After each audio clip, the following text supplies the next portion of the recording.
আসলে বাংলা ইন্ডাস্ট্রি কেন আমি জানি না, সারা পৃথিবীতেই যে কোনো ক্ষেত্রে মানুষের যোগ্যতার মূল্যায়ন বোধহয় তার মৃত্যুর পরে হয়, বিশেষত ভারতবর্ষে তো হয়ই। হৃদয় উৎসারিত শুভেচ্ছা এবং অভিনন্দন আজকের এই সম্মান প্রাপ্তির জন্য। সর্বোপরি এই চরিত্রটার জন্য কতটা আনন্দ হচ্ছে অভিনয় করার জন্য। না, আমি একটা বলি, এর মধ্যে না একটা বিস্তর ইতিহাসের মতন আছে। ইতিহাসটা বলতে আমাদের ইন্ডাস্ট্রির কতগুলো, আমি জানি না আমাদের ইন্ডাস্ট্রি শুধু কি না, আমি আমার ইন্ডাস্ট্রি বাংলা ইন্ডাস্ট্রিতে আছি, এটা আদি অন্তকাল ধরে হয়ে আসছে।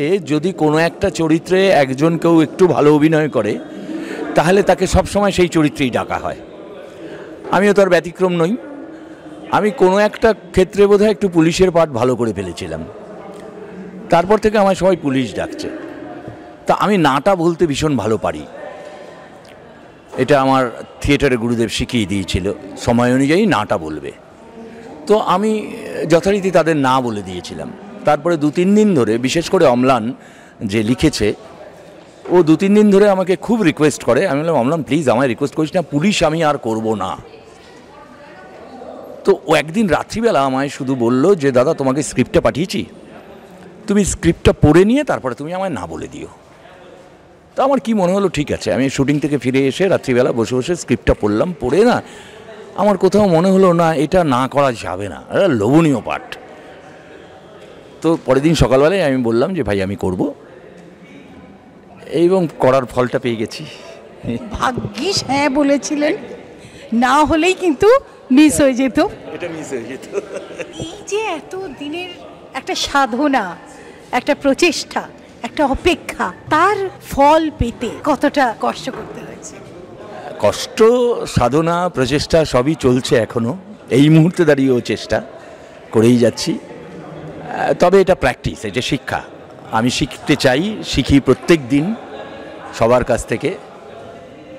ভালো লাগাটা এই যে স্বীকৃতি পেলে না, তখন মনে হয় আর একটু এনার্জি বাড়লো, যে চলো আরেকবার কিছু একটা করে দেখাই, আরেকটু কিছু শিখি, আরেকটু ভালো কিছু কাজ করি। এইটা ভেতরে ভেতরে তৈরি হয়েছে আমার, ভীষণ ভালো লাগছে। ছোট পর্দা বড় পর্দার কোনো চয়েস আছে যে না ছোট পর্দা হলে করব বা করব না, বড় পর্দা হলেই করব? না, আমি না একদম ছোট বয়স থেকে অভিনয় করি, তো মানে আমার কোনো প্রাতিষ্ঠানিক শিক্ষা নেই। তো সেক্ষেত্রে আমার প্রথম চয়েস যদি বলা হয় স্টেজ, সেটা ছিল। এখনও চয়েস আছে, কিন্তু আমি স্টেজ করি না এখন আর। সেটা ওই শৃঙ্খলা, নিয়ম, আদর্শ মেনেই আমি করি না, সেটা আমার একদম ব্যক্তিগত। পরবর্তীকালে আমি রেডিও নাটক, যাত্রা, বড় পর্দা, মাঝারি পর্দা, এখন এটাকে ছোট পর্দা বলা হবে, সবখানেই বিচরণ করে ফেলেছি বা ফেলছি। শুধু থিয়েটারটা করি না কারণ পেছনে ওই ডিসিপ্লিনটাকে ভীষণভাবে প্রাধান্য দেই। তাই আমার কোথাও মনে হয় আমি জীবনে কোনো দিন চাকরি বাকরি করিনি, কোনো রোজগার করিনি। এখান থেকে যেহেতু রোজগারটা হচ্ছে, রোজগারটার তো প্রয়োজন আছে। থিয়েটার, পকেটের পয়সা খরচা করে থিয়েটার করেছি, সেই কারণে আর খরচা করে থিয়েটারটা এখন করব না। যদি কোনো দিন থিয়েটার শুরু করি, তাহলে এই জগৎ থেকে আবার সরে যাব, গিয়ে থিয়েটারটাই শুরু করব, এরকম একটা ভাবনা চিন্তা আছে। সম্মান পাওয়ার পরে অবভিয়াসলি দায়িত্ব তো বাড়লই, সেখানে কি এরপরে আরও চুজি হয়ে যাবেন আপনি চরিত্র চয়নের ক্ষেত্রে? হ্যাঁ, কেননা ওই যে দায়িত্বটা বাড়লো, কেননা দর্শকের চাহিদা বাড়লো তো আমার প্রতি, সেক্ষেত্রে আমাকে একটু চুজি হতেই হবে। তো একটু তো হবই, এবং অলরেডি আমি কিছু ছবি করছি। মানে আমি কালকেই ফিরেছি ঝাড়খণ্ড থেকে একটা ছবি শুটিং করে, যেটা অসাধারণ একটা ছবি। আগামী দিনে সবটা হলে হয়তো জানতে পারবেন আপনারা। ওই ধরনের চরিত্র, মানে আমি না বিভিন্ন চরিত্র করতে আমার ভালো লাগে। আর আমার বিশ্বাস যে দর্শক এটা স্বীকার করে নেবেন যে আমি প্রত্যেকটা চরিত্র এখনও পর্যন্ত চেষ্টা করে যাচ্ছি আলাদা আলাদাভাবে প্রেজেন্ট করবার। তো সেইটা যেন আমি বজায় রাখতে পারি, মানে সেই পাওয়ারটা যেন আমার মধ্যে থাকে, এটা সবসময় ঈশ্বরকে বলি আমায় এইটা দিও। কি মনে হচ্ছে, মানে এতদিনের পর এটা মনে হয় যে বাংলা সঠিক মূল্যায়ন করলো? না, আসলে বাংলা ইন্ডাস্ট্রি কেন আমি জানি না, সারা পৃথিবীতেই যে কোনো ক্ষেত্রে মানুষের যোগ্যতার মূল্যায়ন বোধহয় তার মৃত্যুর পরে হয়, বিশেষত ভারতবর্ষতে হয়ই। সেটা আমাদের চলে গেছেন এমন সব গুণী শিল্পীরা যাদের মৃত্যুর পরে আমরা তা মানে অ্যাটলিস্ট নামটা জানতে পেরেছি তাদের, মানে এইরকম একটা পরিস্থিতি হয়। তো মূল্যায়ন হলো কি হলো না জানি না, আমি তো পেয়েছি। আরও ভালো কাজ করুন, আর আমরা এইভাবেই সমৃদ্ধ হতে থাকি আপনার কাছ থেকে। ধন্যবাদ। ধন্যবাদ ধন্যবাদ ধন্যবাদ। মঞ্চে ডাকতে চলেছি, সে কিন্তু বাংলা ফিল্ম ইন্ডাস্ট্রিতে প্রথম পা ফেলেছিল 11 বছর বয়সে। Yes, he started his life with career of theatre, and since then acting has become his passion and profession. Ladies and gentlemen, please put your hands together for Mr. Buddhadev Bhattacharya. একবার জোরে হাততালি হয়ে যাবে, because the category is best actor in a negative role male, and এই অ্যাওয়ার্ডটি উনি পাচ্ছেন ক্লিকের শক্তি রূপেণ web সিরিজের জন্য।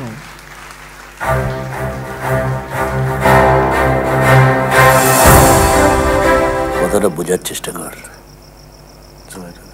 14 বছরের জেল হওয়ার কথা ছিল,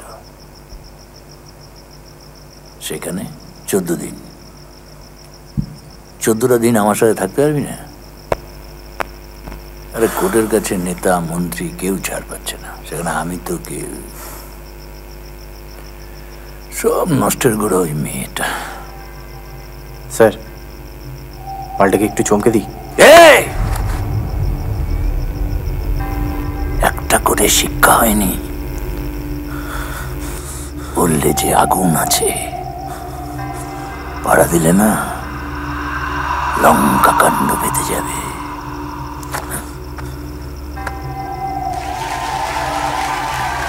তিলক দাসকে আর জিজ্ঞাসাবাদ করার কোনো প্রয়োজন নেই? না, আছে স্যার। অ্যাকচুয়ালি তিলক দাসের এগেনস্টে আমরা এখনো সেই রকম কোনো এভিডেন্স পাইনি। আমার মনে হয় আর কয়েকটা দিন যদি আমাদের হেফাজতে রাখা যায় তো বেটার হয়, একটু জিজ্ঞাসাবাদ করা যাবে। একবার জোরে হাততালি হয়ে যাক for Mr. Buddhadev Bhattacharya. The category is best actor in a negative role male, এবং উনি এই অ্যাওয়ার্ডটি পাচ্ছেন for শক্তি রূপেণ ক্লিক।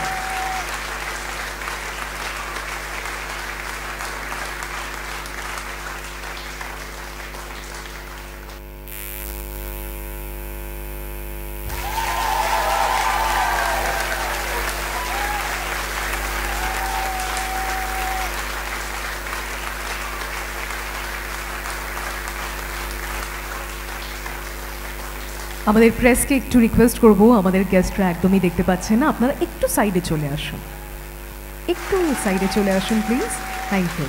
এবং আরও একবার জোরে হাততালি হয়ে যাক for mister Buddhadeb Bhattacharya. Category is best actor in a negative role male, এবং স্যার এই অ্যাওয়ার্ডটি পেয়ে যাচ্ছেন ক্লিকের ওয়েব সিরিজ শক্তি রূপেণের জন্য।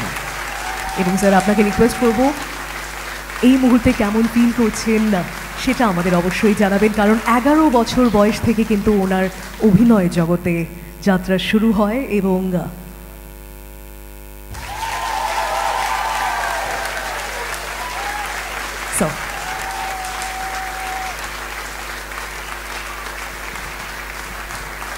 অবশেষে আমি মানে একটু নার্ভাস, আপ্লুত। যাই হোক, ধন্যবাদ জানাই প্রথমেই রেড ওয়াইন এন্টারটেনমেন্ট ওটিটি সম্মানের যারা যুক্ত আছেন তাদের সবাইকে, বিশেষ করে অভিজিৎকে ধন্যবাদ জানাই, নোভেস্তা গ্রুপের সবাইকে ধন্যবাদ জানাই, ক্লিকের সবাইকে ধন্যবাদ জানাই, আমার ডিরেক্টর সাহেব সুরজিৎকে। সর্বোপরি যার কথা না বললে অন্যায় করা হবে সেটা হচ্ছে তিনিও অ্যাওয়ার্ডি আজকের দিনে আমার সাথেই আছেন, অম্লান মজুমদার। জুরি বোর্ডকে জানাই আমার অন্তরের আন্তরিক ধন্যবাদ। উপস্থিত দর্শক যারা আছেন আমার প্রণাম নেবেন, ভালোবাসা নেবেন। আমার দায়িত্ব বোধহয় বেড়ে গেল। ধন্যবাদ। আমি না অ্যাকচুয়ালি কিছু বলতে পারছি না, আমাকে যেন একটা হচ্ছে। থ্যাংক ইউ সবাই। একটা কথা না বলে পাচ্ছি না, বুদ্ধ আমার অনেক দিনের ভাই, বন্ধু, সহকর্মী। রেড ওয়াইনকে আমি অনেক অনেক ধন্যবাদ জানাবো যে আমাকে দিয়ে এই সম্মানটা ওকে দেওয়ানোর জন্য, কারণ আমার ভাই বন্ধুদের সম্মানিত করতে পারলে আমার নিজেকে সবথেকে বেশি সম্মানিত মনে হয়। ধন্যবাদ। অসাধারণ একটি কথা বললে দিদি তুমিও, এবং স্যার আবারও একবার অনেক অনেক শুভেচ্ছা। আমি একটু অনধিকার প্রবেশ করলাম, বুদ্ধকে একটা আলিঙ্গন না করে আমি যেতে পারছিলাম না।